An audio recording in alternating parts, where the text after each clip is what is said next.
నా కొడుకు నేను చెల్లె తెచ్చుకోలే అసెంబ్లీలో కూడా ఇట్లా నా కొడుకుని వాడి చేంబర్ దగ్గర కూర్చుంటా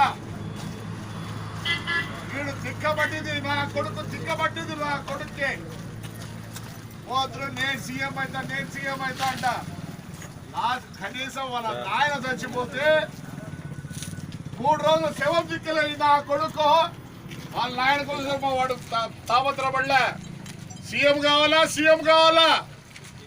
రఘువీరాడిని ముందర పెట్టి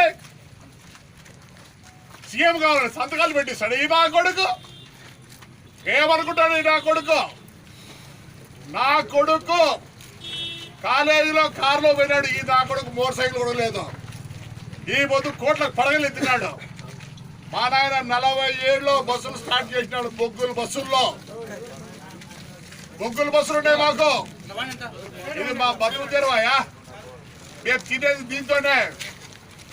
ఏం వ్యాపారం చేయకూడదా నేను ఈరోజు రెడీ సిబిసిఐడికి అప్పగించామన్నాడు పోయినసారి కూడా బస్సు కాలిపోతే అందరూ ఏం చేస్తుంది మాది బస్సు అంటారు సరే నేను ఈ బుద్ధ ఆర్టీసీకి లీజ్కి ఇవ్వడం లేదా అదే పద్ధతితో నేను లీజ్కి ఇచ్చిన ఇదే పేపర్ వాళ్ళు రాసినారు ఇన్సూరెన్స్ అందరికి వచ్చింది మొత్తం 26 కోట్లు వచ్చింది 26 కోట్లు వచ్చింది పొద్దునొకరు చెప్తారు 2వ డ్రైవర్ని దాచిపెట్టినారని చెప్పాల్సింది ఏమంటే 2వ డ్రైవర్లు లేదని చెప్పాలా వాడికి హెడ్ ఇంజరీ అయ్యి ఇదే టీవీ వాళ్ళు 100 ఇంటర్వ్యూ తీసుకున్నారు నేను డిక్కీలో పనుకున్నాను సార్ అని వాడు చెప్తా అన్నాడు అతను తెలుసా కొన్ని దాంట్లో టీవీలో వస్తుంది డిక్కీలో ఎట్లా గాలి వస్తుందంట సార్ ఈ బండ్లకు డిక్కీలో బర్త్ చేస్తారు వెంటిలేటర్లు ఇస్తారు 2 ఏసీ డక్టింగ్ ఇస్తారు ఇది ఇక్కడే కాదు ఫారెన్ లో కూడా అంతే ఇది ఫారెన్ నుంచి వచ్చిన బండి కాంపిటీషన్ అందరికి వచ్చింది ఇది మీ పేపర్ వాళ్ళు రాసినది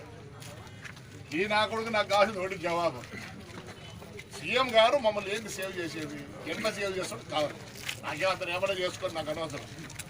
ఈరోజు నేను మా నాయన బస్సు ఓనర్ నేను బస్సు ఓనర్ నా కొడుకు బస్సు ఓనరే వాడు బీటెక్ చదువుకుంటాడు ఎంఎస్ చేసినాడు లండన్లో లా చేసినాడు మా బతుకు ఇదే మేము బతికేది దీంతోనే ధైర్యంగా చెప్తాను ధైర్యంగా తిరుగుతాను నువ్వు సూట్ కేసు కంపెనీలు పెట్టి నా కొడక రే